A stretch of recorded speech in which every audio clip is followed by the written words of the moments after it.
बिस्मिल्लाहिर्रहमानिर्रहीम। अस्सलाम वालेकुम नादरीन, आप यूट्यूब चैनल देख रहे हैं, मैं इमरान ख़ान हूँ। नादरीन, आज मिशन नूर वाला दिन है और इसके ख़िलाफ़ बहुत प्रोपेगेंडा किया जा रहा है, हुकूमत भी कर रही है, बहुत सारे ऐसे लोग भी कर रहे हैं जिनसे हैरानकुन हद तक मुझे मैं परेशान हो गया कि ये लोग कैसे मिशन नूर के ख़िलाफ़ प्रोपेगेंडा कर सकते हैं। ये है क्या और ये अनाउंस क्यों किया गया और इससे सारे लोग परेशान क्यों हैं?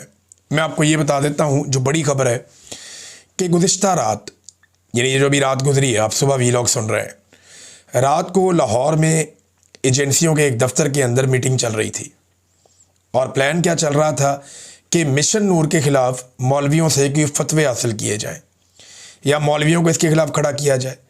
पीटीआई को, पॉलिटिकल पार्टी आजकल वही ज़ेर अताब है, उनके लोगों को खड़ा किया जाए और मुख्तलिफ़ अफवाहें ऐसी फैलाई जाएँ कि मिशन नूर जो है वो इस्लाम से मुताबिकत नहीं रखता और ये कोई ऐसी चीज़ होने जा रही है जो खुदा न खास्ता कोई गलत चीज़ है। ये इस किस्म की जो है वो रात को एक मीटिंग की गई है। ये मीटिंग क्यों की गई है ये मैं आपको बाद में बताता हूँ, लेकिन पहले आप ये देख लें कि मिशन नूर है क्या।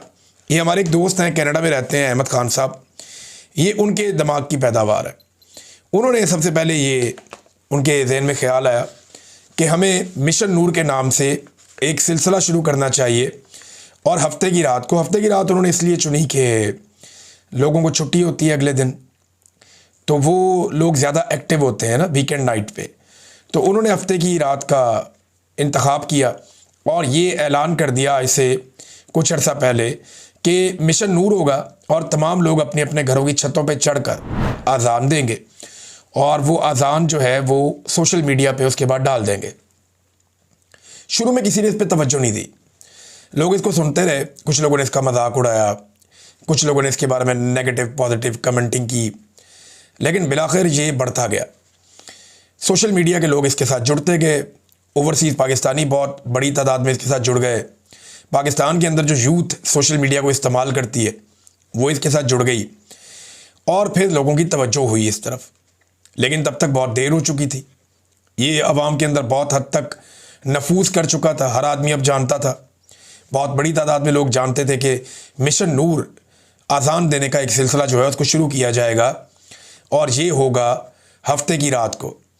मकसद इसका ये है कि जुल्म और जबर के ख़िलाफ़, जो हुक्मरानों का जुल्म है, जो पाकिस्तान के ऊपर मुसीबतें आ रही हैं, चाहे वो कुदरती आफात हैं, चाहे वो जो मुसल्लत शुदा हुक्मरानों का एक टोला है जिन्होंने बहुत जुल्म किया है पाकिस्तानियों के ऊपर, बड़ा जबर किया है बच्चों पे, ख़वातीन पे, और कुचल के रख दिया पाकिस्तानियों की सोच को और उनके मैंडेट को।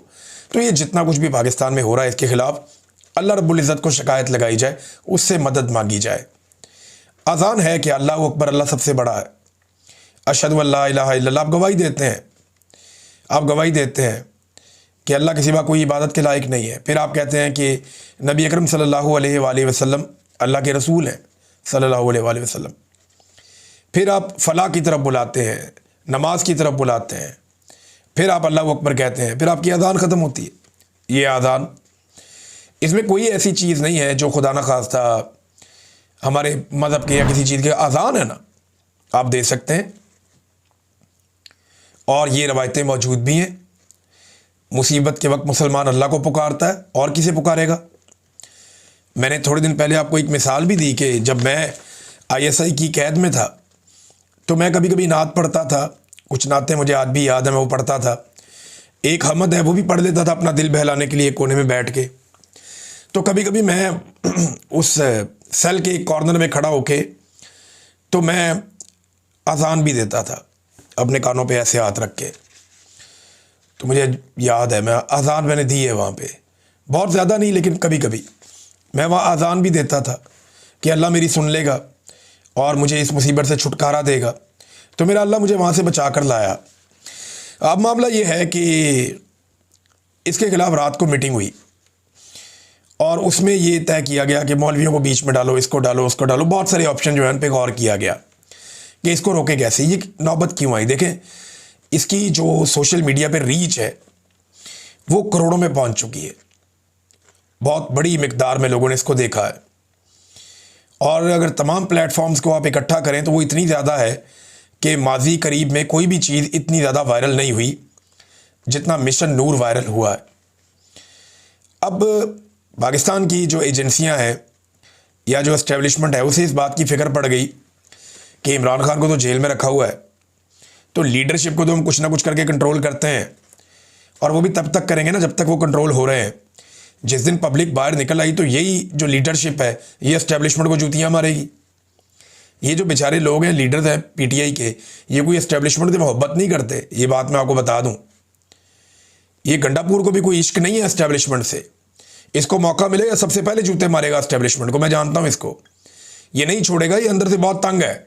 और मैं ये भी नहीं कहता कि गंडापुर इमरान खान का कोई दुश्मन है, नहीं, वो इमरान खान के वफादार साथियों में से है, फंसा हुआ है क्योंकि सामने फौज है ना, एस्टेब्लिशमेंट है, मिलिट्री एस्टेब्लिशमेंट, वो बहुत ताकतवर है।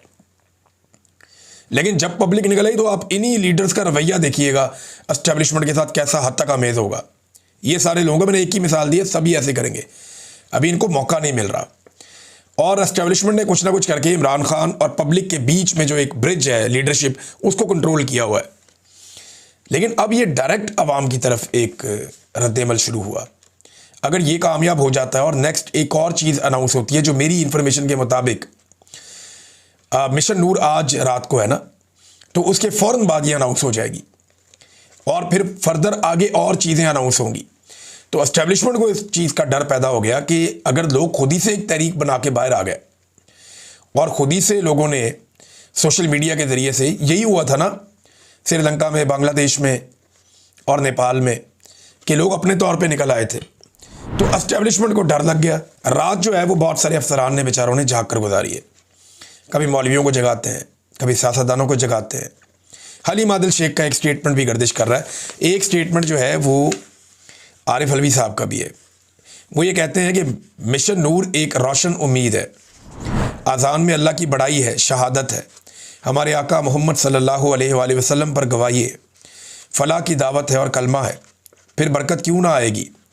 अगर हम इखलास के साथ अल्लाह से मुल्क की भलाई मांगेंगे तो उसका फ़ज़ल ज़रूर शामिल हाल होगा। आवाम की निजात और उसी दिन मुमकिन है जब फस्तायत का अंधेरा ख़त्म हो और जमहूरियत का सूरज दोबारा तलू हो, इंशाअल्लाह। ये जनाब आरिफ अलवी साहब कह रहे हैं। अब एस्टेब्लिशमेंट का जो खौफ है वो अपनी जगह पे ठीक है कि अगर पब्लिक निकल आई तो फिर क्या होगा। तो आज पाकिस्तानी कितने बड़े पैमाने पर निकल कर अपनी छतों पर आकर, आपने बाहर नहीं जाना, आपने कहीं जाके पुलिस को चैलेंज नहीं करना, आपकी चादर और चारदीवारी के अंदर कोई नहीं आ रहा। आप करोड़ों पाकिस्तानी हैं, अपनी अपनी छत पे चढ़ें जहाँ पे आप मौजूद हैं, चाहे दोस्त इकट्ठे होकर किसी छत पे चले जाएं, चाहे अपनी अपनी छत पे आ जाएं, खड़े हों और आज़ान दें। बड़ी आसान है आज़ान।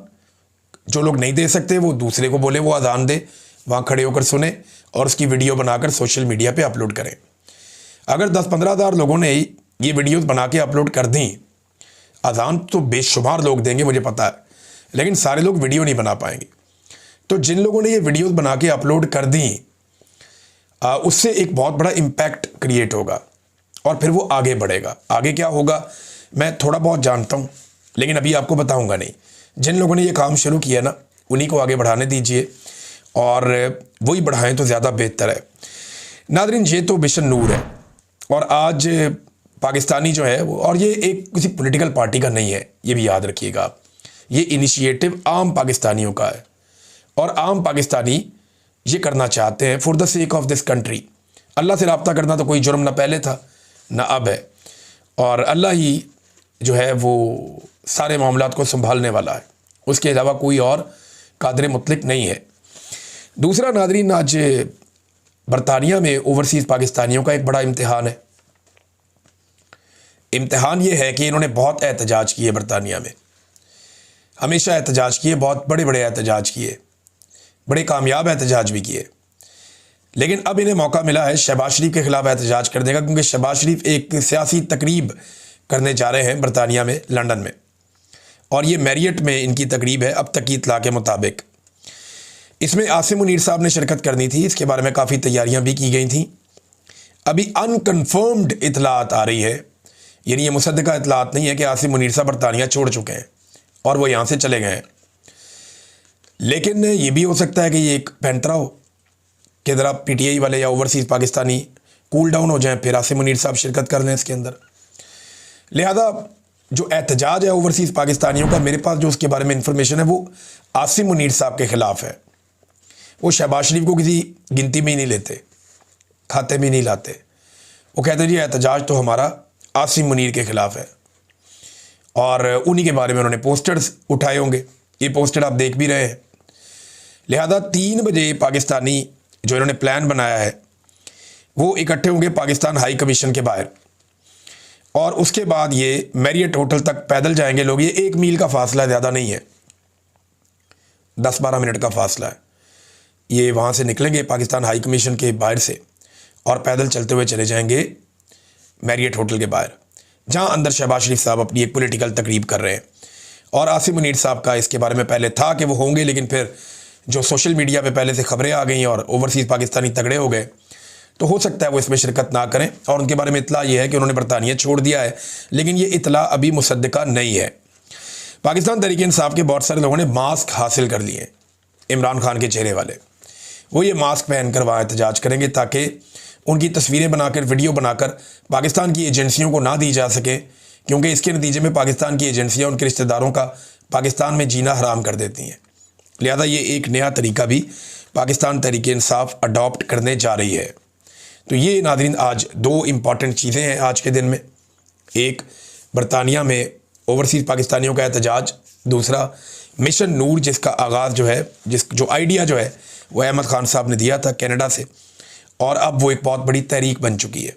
आगे ये कहाँ जाएगा वो आपको आने वाले दिनों में हम बताएंगे। अभी इसकी कामयाबी के ऊपर बहुत सारी चीज़ें डिपेंड करती हैं। नाज़रीन, सऊदी अरब और पाकिस्तान के हवाले से हुकूमत अब दावे कर रही है कि जब सऊदी अरब पे अटैक होगा तो पाकिस्तान पे हमला तसव्वुर होगा, जब पाकिस्तान पे हमला होगा तो सऊदी अरब पे हमला तसव्वुर होगा। और राणा सनाउल्लाह साहब ने इंटरव्यू देते हुए इसमें नाम लिया अफ़गानिस्तान का और इसराइल का, कि अगर इसराइल सऊदी अरब पे अटैक करेगा तो पाकिस्तान जवाब देगा, और अगर अफ़गानिस्तान ने पाकिस्तान में कोई हमला करवाया या वहाँ से पाकिस्तान पे कोई हमला हुआ तो सऊदी अरब बिल्कुल उसको ऐसे ही लेगा जैसे ये सऊदी अरब के साथ हुआ है। राणा सनाउल्लाह साहब ने भारत के बारे में नहीं बताया कि अगर भारत ने पाकिस्तान पे हमला किया तो फिर सऊदी अरब क्या करेगा। देखिए, ये जो मुआहिदा है ना, इसके बारे में हम डिग आउट कर रहे हैं कि ये मुआहिदा है क्या। इसकी तफसीलात अभी तक किसी को नहीं पता। यानी मैंने बहुत करीबी हुकूमत के लोगों से पूछा, हुकूमत के अंदर बैठे हुए लोगों से पूछा, जो पाकिस्तान के डिफेंस में काम करने वाले तगड़े लोग हैं उनसे भी पूछा, वो भी नहीं जानते कि मुआहिदा है क्या, इसकी तफसीलात क्या है, इन फाइलों के अंदर लिखा हुआ क्या है, ये कोई नहीं जानता। अब जो लोग ये जानते हैं उन्होंने कौम को बताया नहीं है, ज़रा पता चले कि इसके अंदर है क्या। लेकिन इंडिया का नाम पाकिस्तान ने नहीं लिया कि अगर खुदा न खास्ता इंडिया पाकिस्तान पे अटैक करता है तो फिर सऊदी अरब का रद्द-ए-अमल क्या होगा। ये एक बड़ा सवाल है। इसमें मैं एक डाटा आपके सामने रखता हूँ कि इंडिया और सऊदी अरब के माबैन जो म्यूचुअल ट्रेड होता है हर साल, जो वो आपस में एक दूसरे से इंपोर्ट एक्सपोर्ट करते हैं, उसका वॉल्यूम 40 अरब डॉलर से ज़्यादा का है। ये बहुत बड़ी अमाउंट है, 40 अरब डॉलर से ज़्यादा का। पाकिस्तान के साथ कितना करते हैं वो बहुत ही छोटा सा है। पाकिस्तान और सऊदी अरब का जो आपस का ट्रेड है वो, मेरे पास जो पहली रिपोर्ट आई है वो तो बहुत थोड़ा बता रहे हैं जी। ये तो 1 अरब डॉलर से भी कम बता रही है ये वाली रिपोर्ट जो मेरे साथ मौजूद है सामने। और ये समा टीवी की रिपोर्ट बता रही है कि पाकिस्तान का और सऊदी अरब का जो ट्रेड वॉल्यूम है वो पहुंच गया है 700 मिलियन डॉलर्स के मार्क तक। 700 मिलियन डॉलर, 1000 मिलियन डॉलर्स का 1 अरब डॉलर होता है। तो अब 40 गुना ज़्यादा है भारत के साथ उनकी तजारत। तो क्या वो भारत के ख़िलाफ़ जाएगा सऊदी अरब पाकिस्तान की हमायत में? ये वो सवाल है जिसका जवाब अभी तक हमारे पास इसलिए नहीं है कि ये एग्रीमेंट पब्लिक नहीं किया गया। इस एग्रीमेंट को हम खोज रहे हैं, कोशिश कर रहे हैं, कुछ और जर्नलिस्ट भी कर रहे हैं, मैं भी कर रहा हूँ, मेरे कुछ और दोस्त हैं वो भी अपने सोर्सेज को उन्होंने बहुत हिलाया जुलाया कि पता चले कि इस एग्रीमेंट में है क्या। पता चलता है तो आपके साथ शेयर करते हैं। क्या वाकई ये कोई ऐसा एग्रीमेंट है संजीदा, या फिर ये एक गिमिक है, दुनिया को दिखाने के लिए एक चीज़ लाई गई है ताकि सबकी बात बन जाए, या वाकई में कोई प्रैक्टिकली कुछ ऐसा होने जा रहा है। अभी कुछ आप कह नहीं सकते, आने वाले दिनों में चीज़ें सामने आएंगी। पाकिस्तान आने वाले दिनों में कुछ मज़ीद अरब ममालिक से भी इसी किस्म के मुआहदे कर सकता है, और इसका फ़ायदा उन ममालिक को और पाकिस्तान सबको होगा कि एक तासुर बन जाएगा कि ये इकट्ठे हो गए। लेकिन देखें ना, जब भी कभी कोई मुआहदा होता है दिफाई नौइयत का, उसके पीछे बहुत लंबी चौड़ी स्टडीज़ होती हैं, बड़ी डिबेट्स होती हैं, पार्लियामान के अंदर, पार्लियामान के बाहर, नेशनल मीडिया के ऊपर, फिर डिबेट की जाती है, थिंक टैंक्स इसके ऊपर काम करते हैं, दिफाई एक्सपर्ट्स इसके ऊपर काम करते हैं, मईशत के मैदान में इस पे चीज़ें देखी जाती हैं, फिर जाके ये कोई मुआहदा ऐसा होता है। लेकिन अचानक से मुआहदा सामने आ जाना, इसकी कोई माजी में ऐसी मिसाल मिलती नहीं है, हमने कभी माजी में ऐसा देखा नहीं है। हत्ता कि जंग भी चल रही हो ना, तो उस दौरान भी इस तरह से एकदम मुआहदा सामने नहीं आता, ये चीज़ें टाइम लेती हैं। हम इसको ढूंढ रहे हैं इसके अंदर कि इसमें से निकलता क्या है, फिर हम आपके साथ शेयर करेंगे। नाज़रीन, एक और सवाल ये है कि डोनाल्ड ट्रंप बगराम एयरबेस लेना चाहते हैं अफ़गानिस्तान में, क्या अफ़गानी वो देंगे? अफ़गानिस्तान की गवर्नमेंट ने जो डोनाल्ड ट्रंप की गवर्नमेंट के साथ बातचीत की है, वो ये कहते हैं जी हम किसी और मुल्क के फ़ौजियों को अफ़गान सरज़मीन पे वेलकम नहीं करते, उनकी ये पॉलिसी है। लेकिन वो ये कहते हैं दिफाई और माशी मैदान में हम दो तरफ़ा एक ताउन करने के लिए तैयार हैं। अमेरिका हमारे साथ ताउन करे, हम उनके साथ करते हैं, मईशत में भी, दिफा में भी, दहशतगर्दी के ख़िलाफ़ जिन चीज़ों में आप चाहते हैं आप आ जाएँ। तो अफ़गान जो हैं, जो मौजूदा अफ़गान हुकूमत है, वो बड़ी प्रोफेशनली दुनिया को डील कर रही है।